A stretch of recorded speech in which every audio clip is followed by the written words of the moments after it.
Alright guys, here we go again. Let me get my gloves here. Working on another Stihl chainsaw. Or another Stihl product. Let me show you what we're going to be working on today.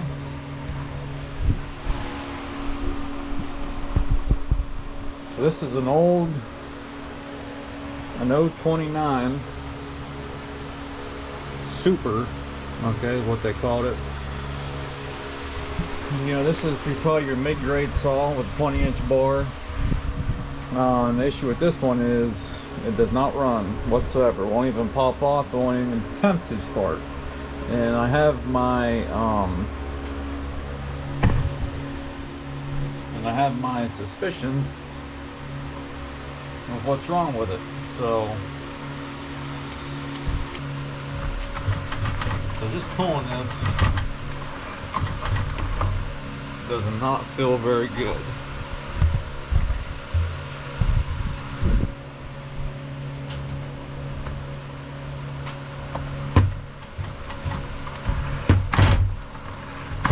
I mean, that thing should be ripping my socket out of my arm, or my arm out of my socket.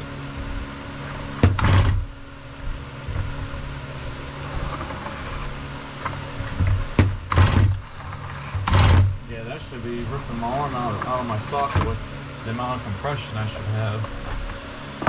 So, first thing I'm going to do is compression test. Although, I could probably just look at the piston and cylinder and say, hey, you know, this thing's burning up, we're going to have to tear it down, which is more than likely the case. But we're going to do a compression test just for visual aspect of things. So, the first thing we're going to do is pop this air filter off, although it's really not in the way. There's a new filter. I don't see any Stihl trademark logo on there, so it's probably an aftermarket. Throw it in the trash. No, I'm just playing. Some aftermarket stuff's alright.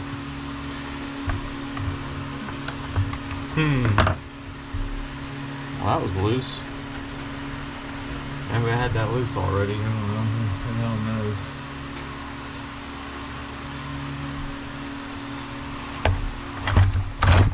It still doesn't feel right.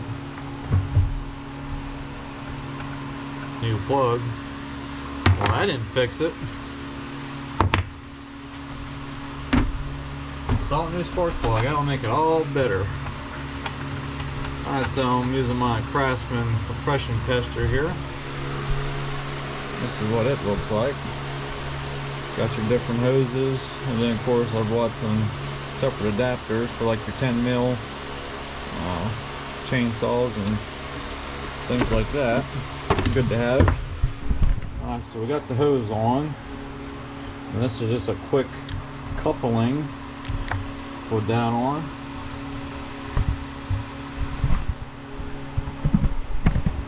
So I'm gonna just pull this. Now I do have the trigger locked, that way it's partially open. You're supposed to hold them wide open to get the most amount of air in the cylinder as possible to help you with your compression readings.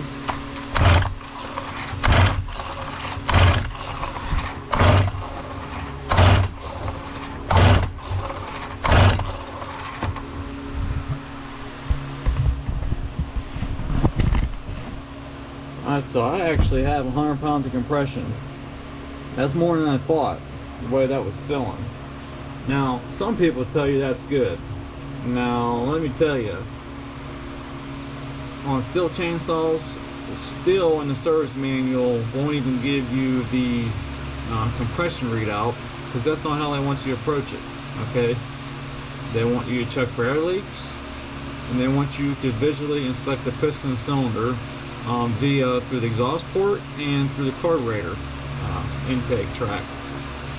That will tell you pretty much everything you need to know.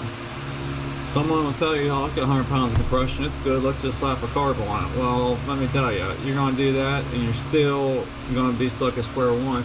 And looking at this saw, that carburetor may be new. Someone made it to slap the carb on there and a spark plug thinking that was going to fix it.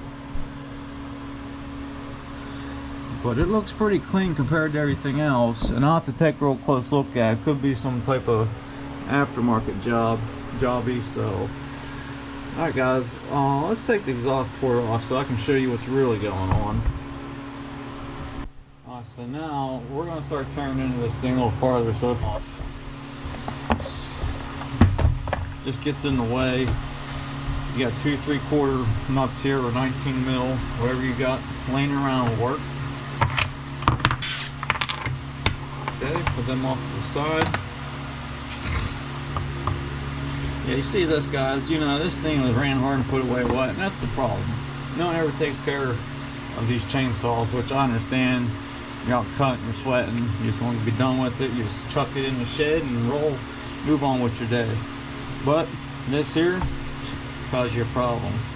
So now you can just pull this off. Some people may want to back the adjuster off just to relieve the tension, but this one's already kind of loose. I'm gonna pull this off here. I'm gonna go back with the bar, allow me to slip that chain off. Just like all my rebuilds, we're gonna take all this and clean it up real good.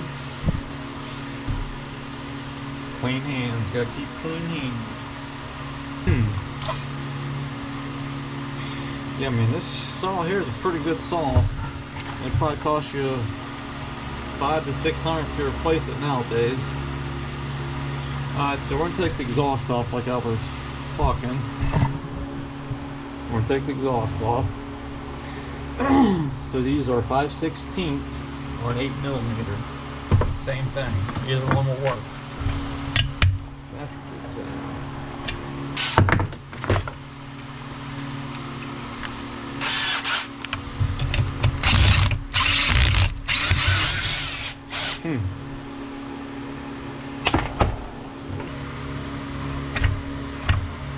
Oh no, that's part of that plate maybe. There's the muffler. There should be a gasket and a plate, or maybe just a plate in there.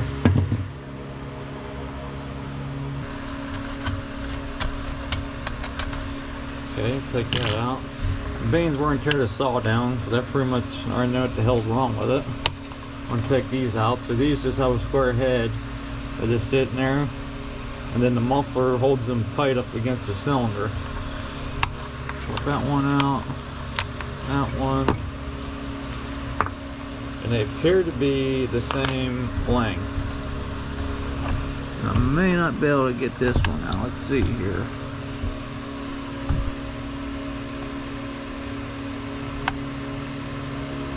So no, that one will not come out yet. So whatever, we'll just move on.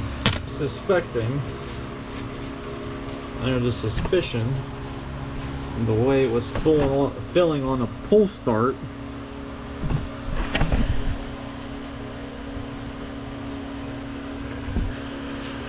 Okay, so you can get or both. Well, I guess lean does mean hot, but so I'm going to have to check the intake side and go from there to figure out exactly what happened. So it could have been wrong mixture, could have been running that dull chain in dirt, could be just over rubbing the saw, it could be many of things. But something that bad, I mean, you can't even see the piston rings. I mean, they're gone. So I want to tear this thing down and make sure the crankshaft's okay, because that's the next problem. I mean, that thing is completely toast. Yeah, so you can't even see the piston rings. They're gone. Yeah, so we're going to tear it down. Alright, so now that we know this thing has to be completely tore down, we might as well just have at it. So first thing, we're going to work on the clutch side. So we already took the bar and chain off. So now we're going to get this spur sprocket off. That's what Stihl calls a spur sprocket. And unlike your commercial grade saws, or what they call professional saw, a lot of times this is what they install rim sprocket. That way you can swap the sprocket in the field quickly and easily. So anyways, first thing to do is get your screwdriver or a pick. Now watch this. This is an oh Jesus clip. Yep, there it went. Oh Jesus, where did it go? Alright, so that's off. Okay, pay attention. That has a little recess that clip sits in. And put that together.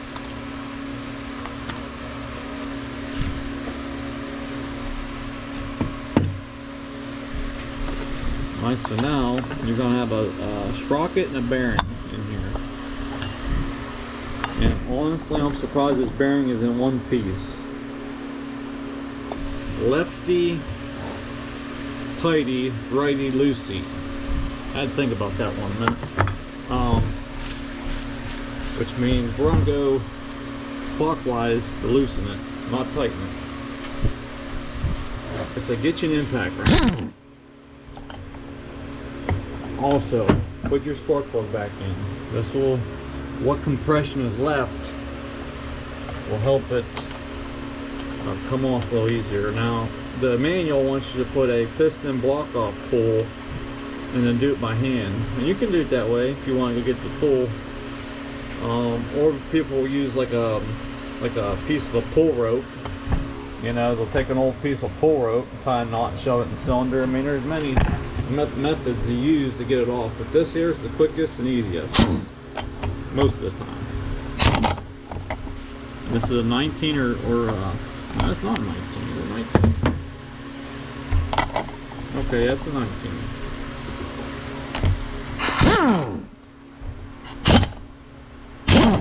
Okay, just like that, comes right off.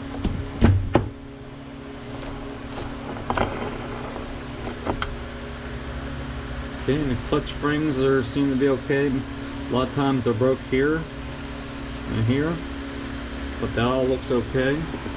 Believe me, what it's going to cost to rebuild this saw, you don't want to be replacing everything. This whole body here is your oil pump. Okay, and then this engages, this wire here engages your clutch drum. And it only engages, of course, when the clutch engages it. And then it starts pumping oil. So it actually sits in that groove like that. And of course it's down there in there like we just took it apart. So this thing's probably gonna need an oil pump from the looks of it.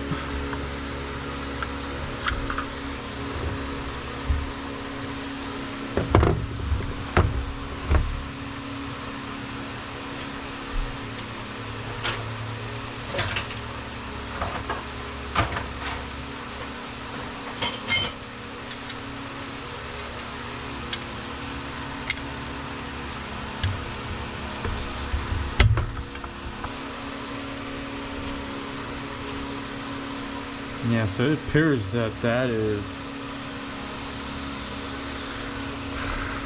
not good.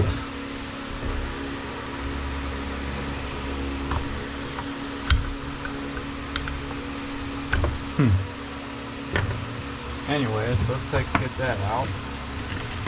Let's see what fluids we got in this.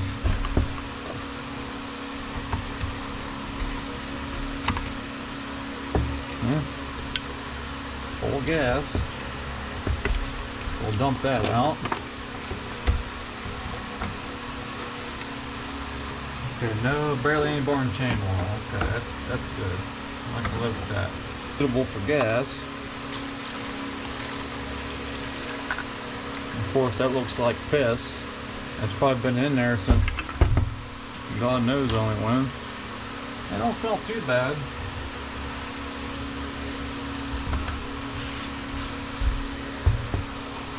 Okay, and I'm going to put this on loosely. I'm not going to clamp it down. I kind of want it not airtight. And that way, fuel doesn't shoot out when I take the hose off the carburetor down the road. You know, working on these saws, man, are filthy. Alright, so we're going to take this screw out here.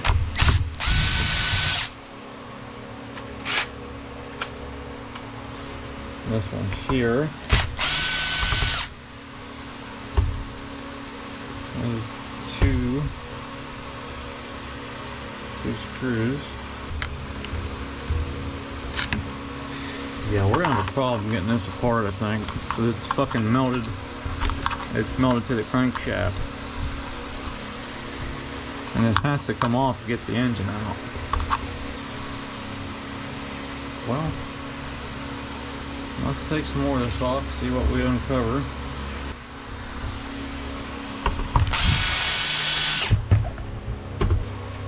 So I've got 2 screws out, one here and one here. And this is where your chain brake lives. See, that's your brake band right there. Now be careful, man, that thing is loaded. Once you take this cover off, that thing can jump out at you. And you don't want that.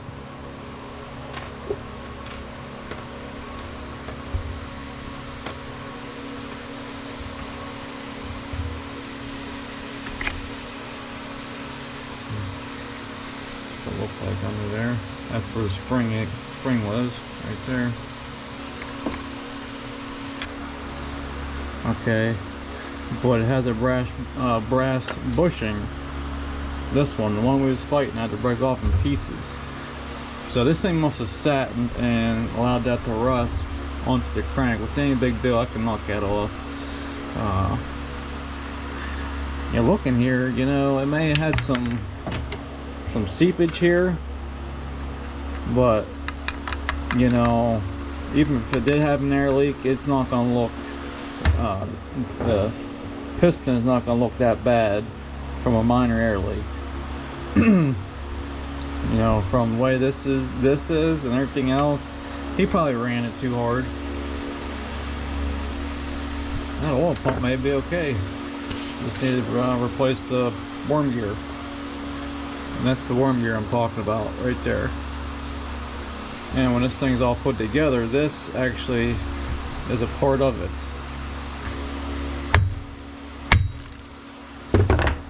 Like that.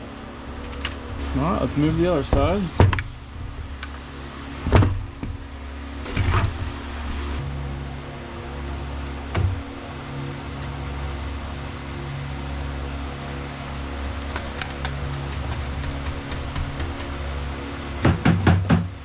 Got 4 of them on Diggly. That's so generally this portion will stay on because it's attached to the chain brake guard, right? But that's broke, so this is gonna come off. One there, one there, one down here. These are all T27s. Got one down here.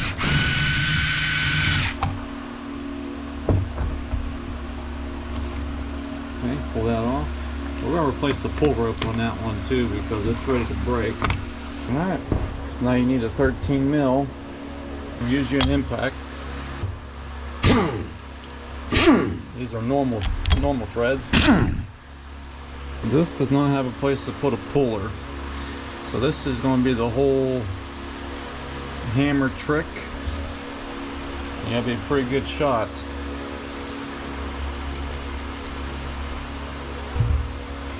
Okay, and you're gonna kind of want to hold up on this. And this is tough. This ain't easy. What I'm doing is screwing the nut back on.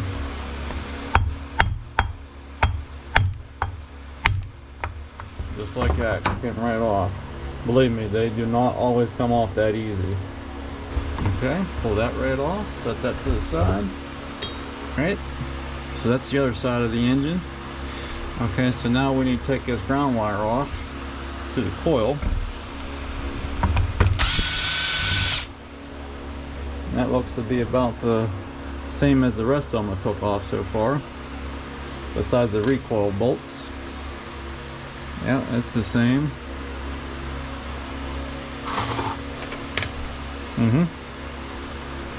There's actually 2 wires there.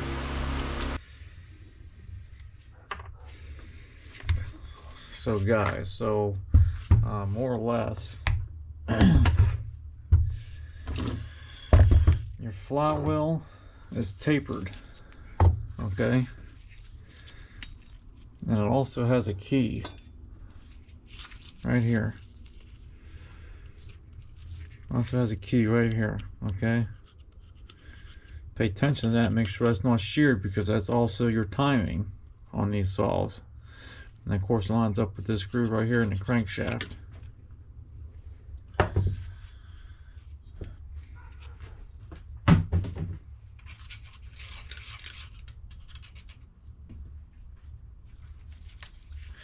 And and also it's a tapered fit here. See how the crankshaft is like shaped like a cone? That's shaped like a cone. So that's what you call an interference fit. Looking at this thing here may be rubbing on something. See how it's all shiny? Right here on the case, it's been rubbing. I wonder why. I'll have to look into that. Interesting.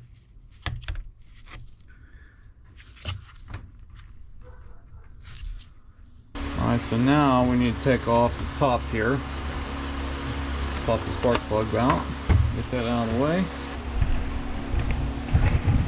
I'm gonna first start with the carb. Use this little rubber thing. It's just a guide. You find the low, high, and idle screws here. So first thing we do is take this lever out of the way. So what we're going to do is pop this wire out. The first thing we're going to do is pop this wire out, that little groove, and then we're going to pull the wire this way. Usually they give you enough to grab a hold of here.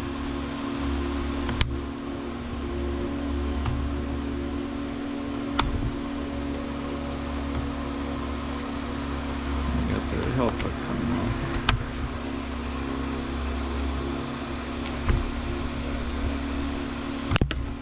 Okay.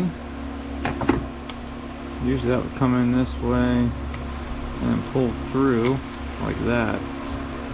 Someone had it in there a little backwards. Okay, so now that's out of the way.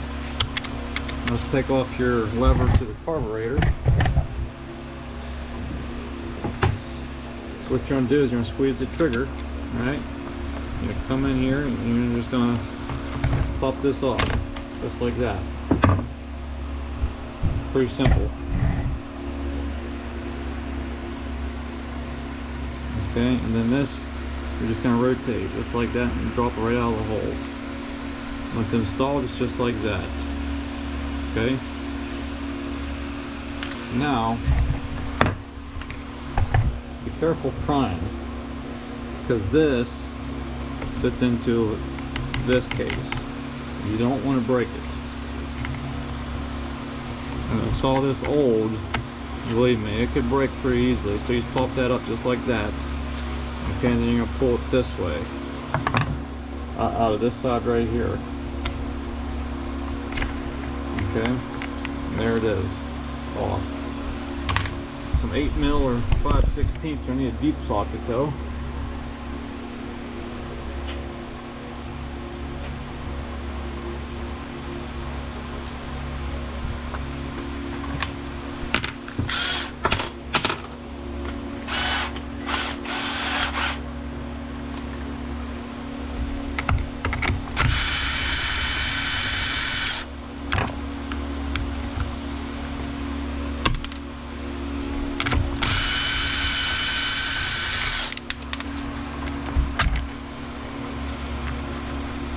Okay, you see that? That just pulled straight off.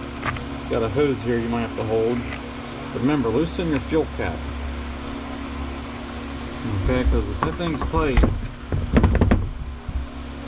and has pressure, that will spray you with fuel.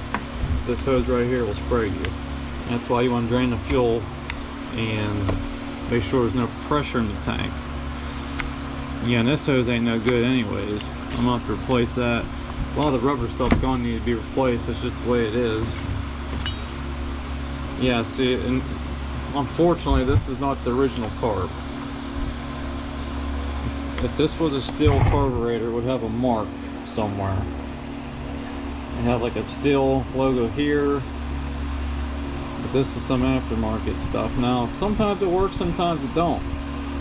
I mean, this may have what caused the problem right here. Don't know though. But truthfully, looking at this thing has no run time.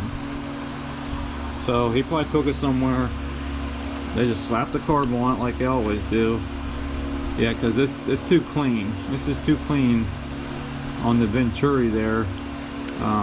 So this carburetor has never been used on this saw. Or, you know, it could have been a simple thing as this collapsed hose right here. You see this hose? That could have caused a problem. But that's why I tear these things down and start from scratch, because you just never know. You just never know. And guys, I've already priced the piston cylinder, and they're over $200 if you want to get it OEM. Which, for someone, may be worth it. But there are other options out there. Okay, I don't want to, you gotta watch using a pick. You don't want to jab this rubber tube.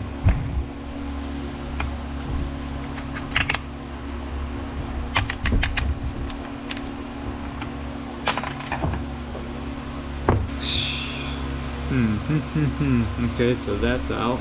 And then you got your little ring right here. This also should probably come out so you don't lose it. Pull this top off.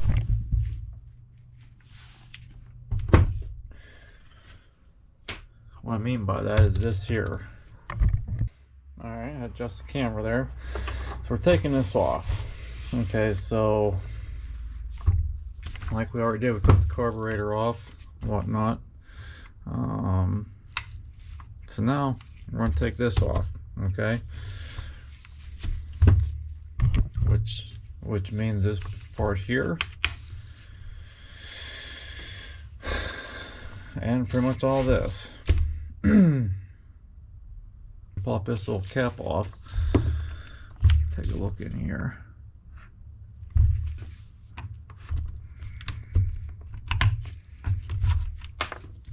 Okay, it's just a little plug goes in the rubber piece there, and then you got your screw in there. So let's pop that out.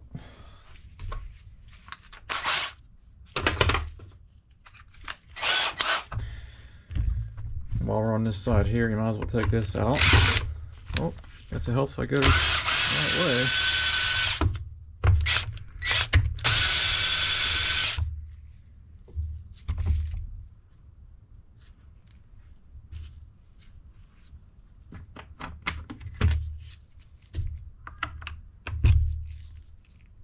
Screws are both the same.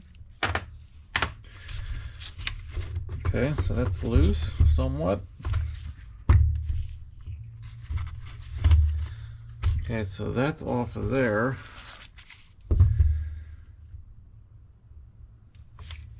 Okay, come on this side here. So there's not much holding this now. I got a couple of screws underneath here and here.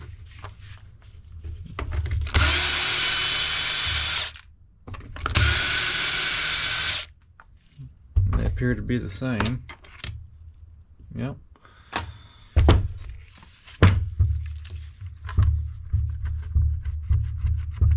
Alright, so we need to do our wiring here. Pay attention to this, the way this is routed and everything.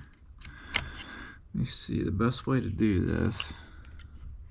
Alright, so we're going to take off the tab. Reach in here with a flat blade screwdriver. Pick up on it. Take that off there. Because this don't lift off. This piece here don't lift off. And then what else we gotta do here? So as we lift, we're gonna have to feed this. This is your impulse hose. This goes to your carburetor. This is the fuel pump signal from the bottom of the crankcase.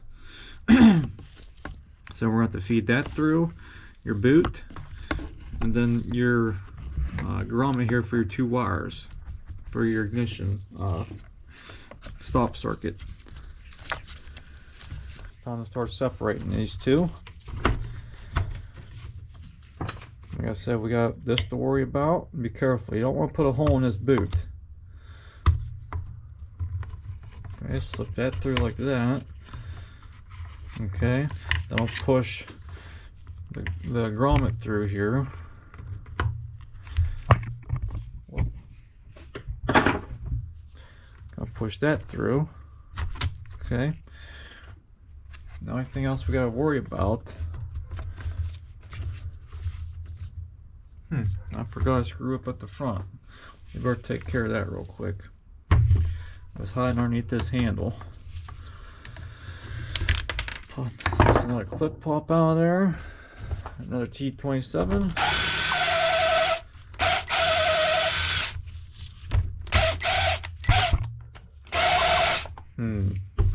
That's not good. That means it's probably stripped. But that's fine. We can get it out without. We can just pull the rubber out of the housing.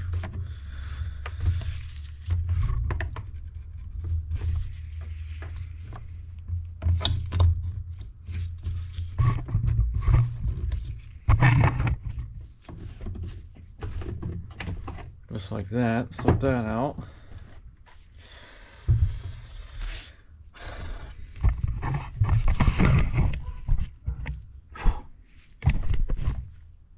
Okay, so now we need to feed this impulse hose. Okay, so now that's through. It's a molded hose. Oh, that popped back through there. Okay.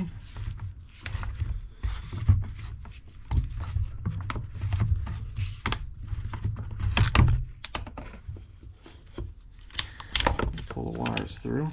Okay.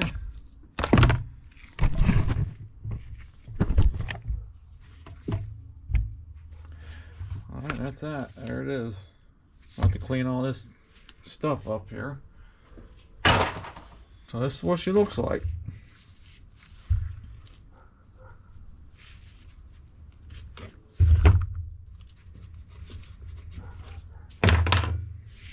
Okay, so we've got a couple covers here we need to get off.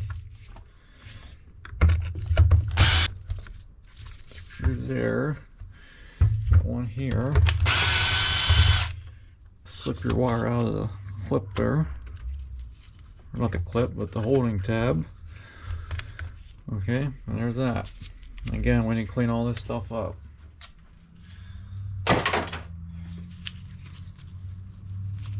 So, let's pop the engine out.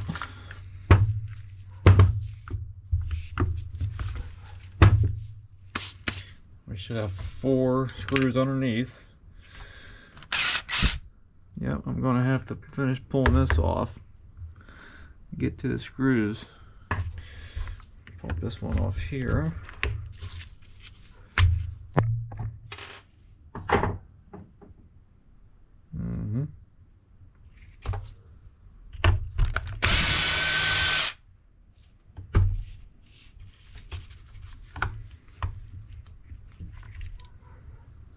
Okay, a lot. There's another one.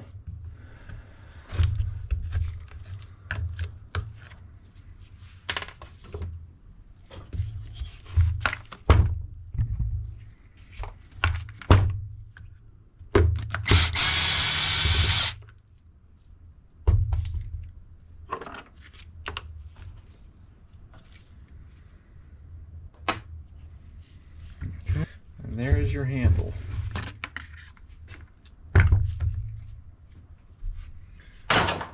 You know, people don't understand when I tell them it's going to take what it takes is because of this. That hose there looks like it could be replaced. Stuff pretty much needs to be replaced.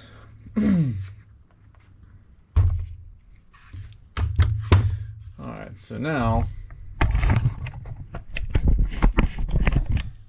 for the screws underneath.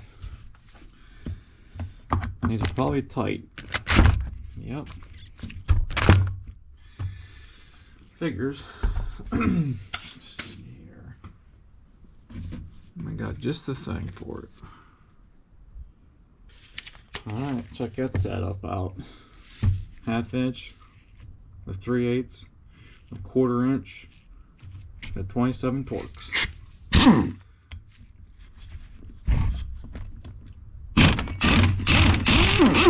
Right out. Under here.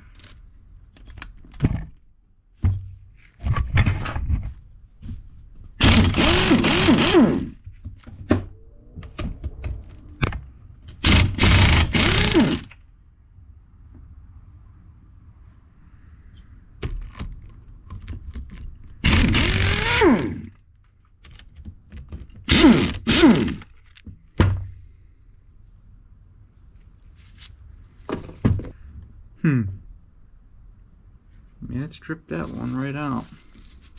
Not good. Just doesn't want to come out.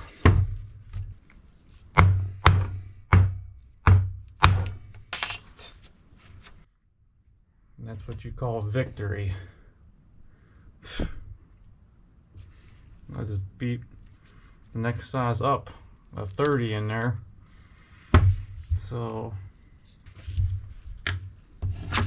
no, there's one more spot here I missed. I totally forgot about this. I mean, I could just easily pull the top of the jug off, but this stud, I believe, is actually goes in behind here and mounts.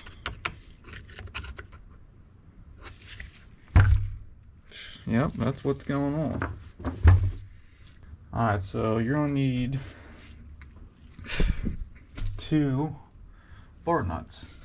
Well, if I go farther, I'm gonna put this cover back on because that spring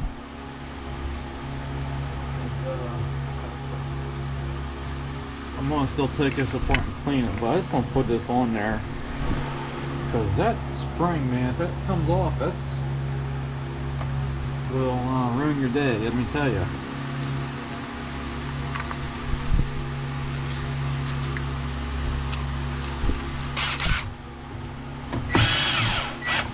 Okay, I feel better now.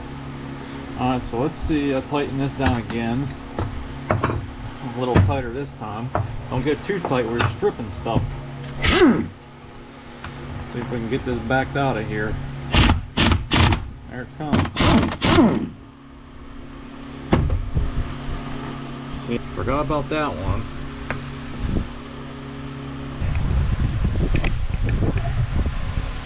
Alright. So let's get this, you know what, just leave them nuts on there because you're going to need to reinstall it anyways. So just leave that there. Remember guys, organize. Just don't toss in a pile like I'm doing.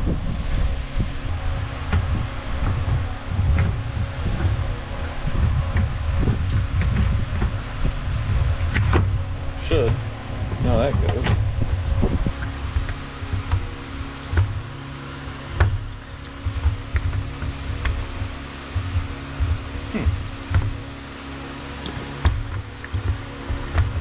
I don't like that. They'll make you bring us out piece by piece. Alright, have it your way. So I'm just going to pull the top of the cylinder off here.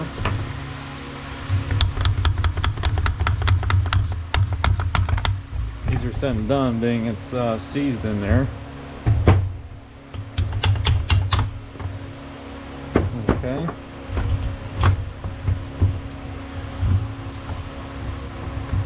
Come right out now. Yeah, so again, we're gonna clean all this junk up in here. Check over everything. Unbelievable, man. Rode hard and put away wet. For sure. Alright. Alright, so here we are. Let's see what we got going on in here. Now, if I rip these apart, I'm just going to scribe it so I know.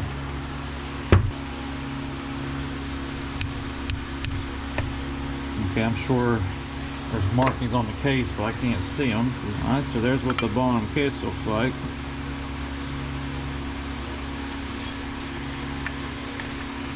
Okay. looking at this. So you'll make sure you orient the crankshaft and you go put it back in. So looking at with the intake side here, the clutch goes to the right, the flywheel to the left. Alright, so pay attention to that. Oh baby. So this is the intake side. It's pretty bad, but not as bad as that side. That is bad. I mean, that thing is completely, that's what you call washed out. Very interesting. Pull the seals off here. Very good seals. I mean, Stihl uses some of the best around. And the same with their bearings. Crankshaft bearings. See, those feel perfectly fine. That's good. That's real good. Not growling. You know, they do have a little bit of radial play. No, I'm sorry, axial play, but that's normal. You gotta have some play in these bearings, just as long as it ain't clanking around. Yeah, so that is not good. That is very bad.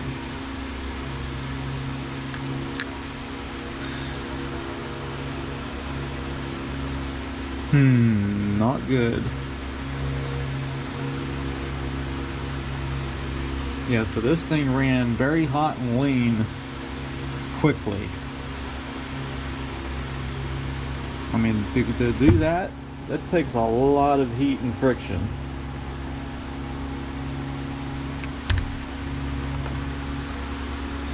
I mean, here's what the fuel in the tank looked like. So I mean, hell, that could have been the problem. Could have been an aftermarket carburetor, or it could just be running it too hard. Running a ball chain will do that. I'm just glad the crankshaft feels okay. The wrist pin ain't seized, because if the crankshaft was bad, this thing wouldn't be worth fixing whatsoever. It's borderline as it is now. I mean, hell, to get this OEM piston cylinder is about over 200 bucks.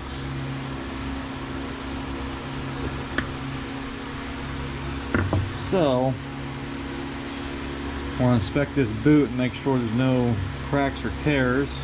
I could have did a vacuum and a leak down, or not leak down, but a vacuum and pressure test of the crankcase. But I knew this thing was coming apart. You know, there's no point in me doing that, because I know I'm rebuilding it from the ground up.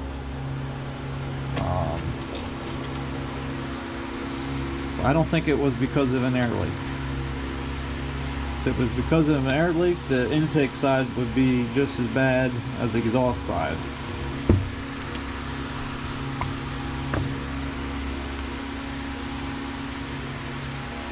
Remember, this clamping part was towards the spark plug. That's very important. You pay attention to that kind of stuff. So you just want to take this, and I'm going to clean this up.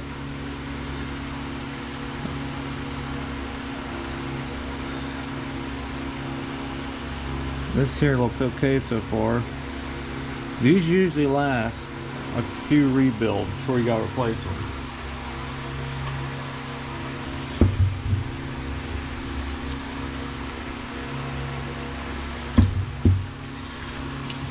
Truthfully, I think it was a combination of the gas and the way the guy was running this thing.